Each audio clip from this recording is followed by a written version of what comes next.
Of course, I will expand the story further, delving deeper into Mehmet's inner world, the relationships he left behind, and the stark realities of the front. Then, I will translate this enriched narrative into English and provide 10 distinct, detailed, visual prompts for AI image generation. The hand that pulled the trigger, the soul that shattered. Before the war, Mehmet Emin's world was measured by the scent of the earth in his palms. In the lingering days of 1914, for this quiet Anatolian young man who had just turned 20, the rhythm of life was dictated by the turning of the seasons, the sway of the crops in his father's field, and the resonant clang of the hammer from the village blacksmith, Jakub Usta. His words were few, but his thoughts ran deep like the underground streams of his valley. His eyes, repositories of the soil's wisdom and the sky's patience, spoke volumes more than his tongue ever could. The loudest noise was the symphony of scythes during the harvest.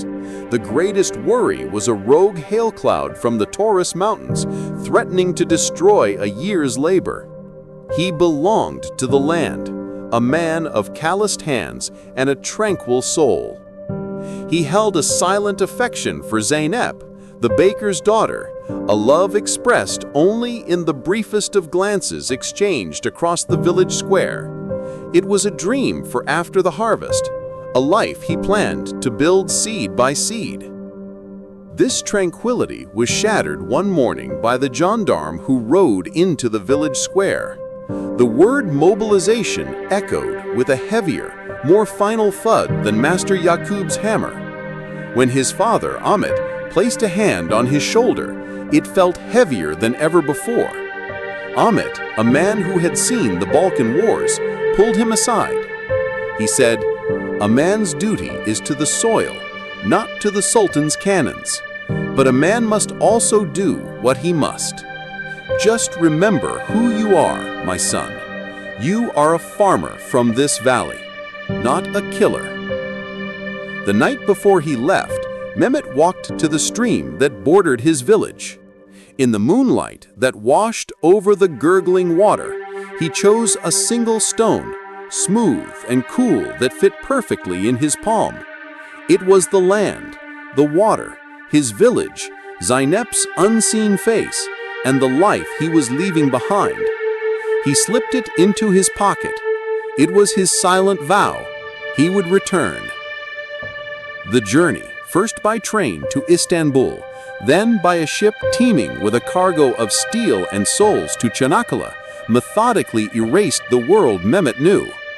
The rhythmic clatter of the train gave way to the deep moan of the sea, and then to a sound on the horizon that resembled thunder but was far more sinister, a continuous, hellish roar. When he set foot on the shores of Gallipoli, the acrid smell of cordite and decay assaulted his senses, a stench that threatened to permanently purge the clean scent of his village earth from his memory. He was assigned to the 5th Heavy Artillery Regiment, and there he met the most terrifying, most magnificent thing he had ever seen. The steel beast, a colossal cannon, a mountain of metal, its barrel aimed at the sky to tear apart the iron hulls of enemy ships.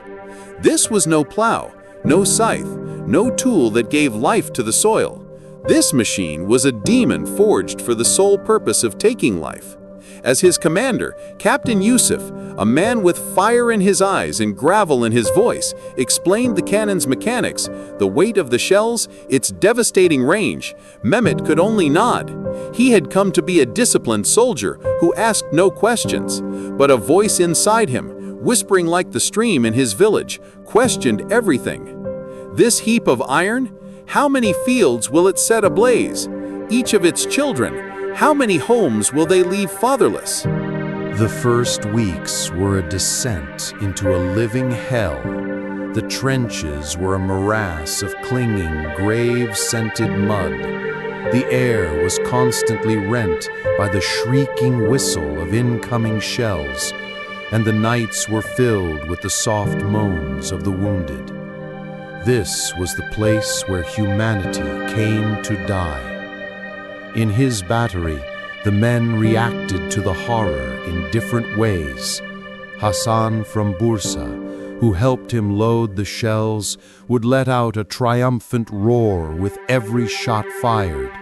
"Strike, my lions," he would yell. "Strike so the infidels may kiss the bottom of the sea."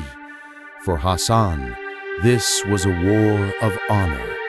For Mehmet, it was a colossal sin whose purpose he could not fathom. After every shot, as the infernal thunderclap rang in his ears, his hand would find the smooth river stone in his pocket. He would close his eyes and try to recall his village, the scent of his mother's warm bread, his father's calloused but gentle touch, the shy smile he hoped to one day earn from Zeynep. The stone was his last anchor to his humanity. With its cool surface, he tried to cleanse the parts of his soul that were being stained and blackened by the soot of war, to keep himself from being lost entirely. But this was only the beginning of the horror he would endure. War was a millstone that ground a man's soul to dust, and Mehmet's greatest trial had not yet arrived.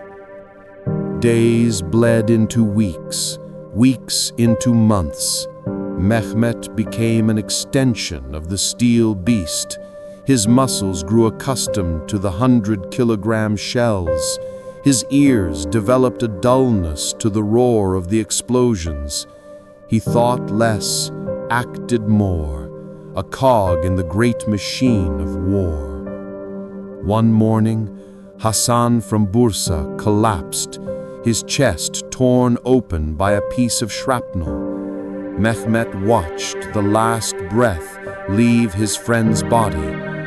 The heroic fire in Hassan's eyes was extinguished, replaced by a vast, hollow surprise. In that moment, Mehmet understood that in this war there were no heroes, only the dead.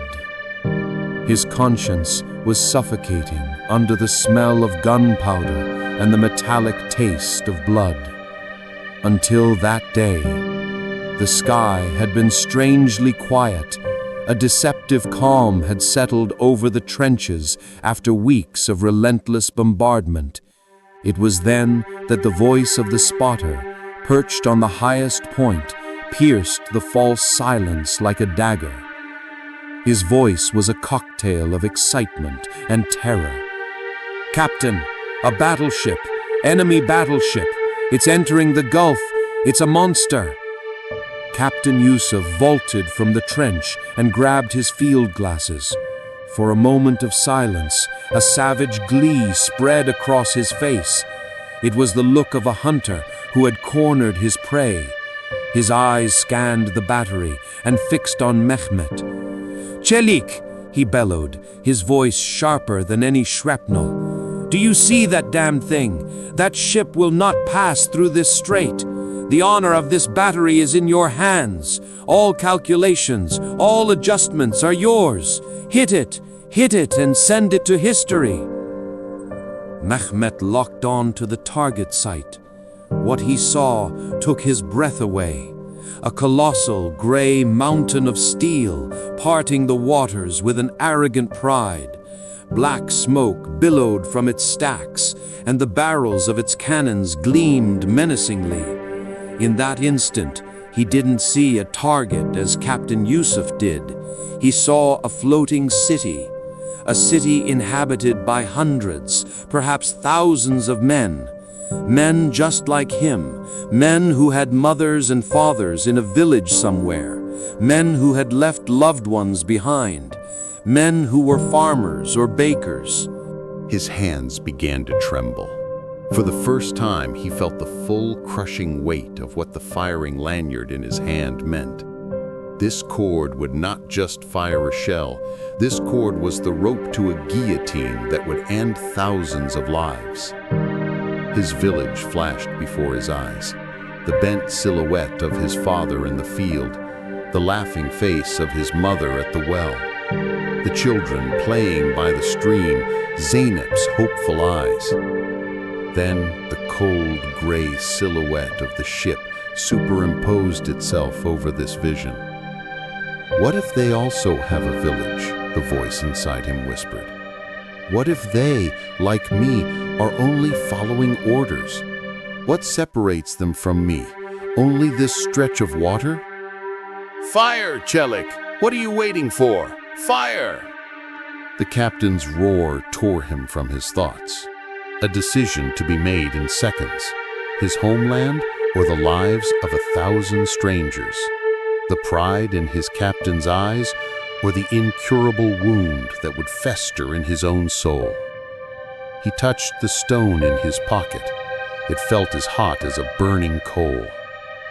He slowly reached for the firing lanyard, oblivious that its pull would not only sink a ship, but would also forever sink his own soul into those cold, dark waters.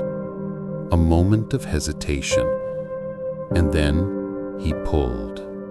For an instant, the world fell silent. There was only the predatory hiss of the shell leaving the barrel. Then, for Mehmet, time slowed to a crawl. He could almost see the invisible arc the shell drew against the sky. And then, the impact. First, a silent blossom of fire erupted in the ship's heart. It was followed by a cataclysmic roar, as if all the gates of hell had been thrown open. The earth shook so violently that men in the trench were thrown to the ground. Triumphant screams erupted everywhere. Soldiers embraced, firing their rifles into the air, and Captain Yusuf slammed his hand on Mehmet's back like a sledgehammer. "A hero! You are a hero, Mehmet! You've made history today!" But Mehmet did not hear the cheers. He was listening to a sound no one else could hear. The horrifying metallic screech of the ship breaking in two, the death scream of a dying beast as its steel bones snapped. Before his eyes, he saw dark shapes spilling into the water. People. He couldn't hear their screams, but he felt them. While everyone around him was ecstatic, a fist of ice clenched in his gut, and he collapsed to his knees, vomiting. Pride and guilt. The two opposing forces tore at his heart like vultures. That day, Mehmet became a hero in the eyes of his unit, and that day, in his own eyes, Mehmet became a murderer. He buried a part of himself, the most innocent, the most human part, in the dark waters of the strait, alongside the wreckage of that ship. The rest of the war was a waking nightmare. He continued to follow orders to fire his cannon, but he was no longer there. His body was in the trench, but his soul was a ghost, forever haunting the waters around that sunken wreck. The war ended. Mehmet Emin Çelik returned to his village, alive. The crowd that met him at the train station lifted him onto their shoulders. They held feasts in his honor. Everyone called him Gazi, hero. He saw a pride in his father's eyes he had never seen before, and tears of gratitude in his mother's. But Mehmet was a stranger to their joy. He tried to smile, but couldn't. Their cheers mingled in his ears with the silent screams of the men from the ship. His village was the same, but nothing was as it had been. Or rather, it was not the village that had changed, but Mehmet himself. The blacksmith's hammer no longer reminded him of a craft, but of the metallic clang of the cannon's breech block. The beat of a drum at a wedding would send him back to that day in the trench, stealing his breath. His peaceful village had become a minefield of memories. Years passed. He married, but not Zeynep. He could not face the hope in her eyes with the truth of what he had become. He had children and grandchildren. He continued to work his fields, but the war inside him never ended. He would wake up at night, drenched in sweat, the metallic scream ringing in his ears. For the rest of his long life, he could never again look at the sea. One summer evening, as an old man, he sat by that same stream. He took out the stone he had carried for a lifetime, now worn impossibly smooth, shaped by the contours of his hand. Thunder rumbled in the distance. With every clap, his old body flinched. His grandchildren would whisper, "Grandfather is afraid of the thunder." But he was not afraid of the sky. He was afraid of the earth, of the hell he had unleashed with his own hands. He gently released the stone into the water. It sank with a soft splash. For the first time in his life, he felt as if he had let go of the burden. But he knew, even if the stone was gone, its memory would remain. Mehmet Emin Çelik lived a long life, but in truth, he had died on March 18th, 1915, the moment he sent that colossal battleship to the bottom of the strait. The life that followed was merely the long, silent echo of a hero's untold story. A war that continued to rage, not on a battlefield, but in the quiet, shattered theater of his own soul.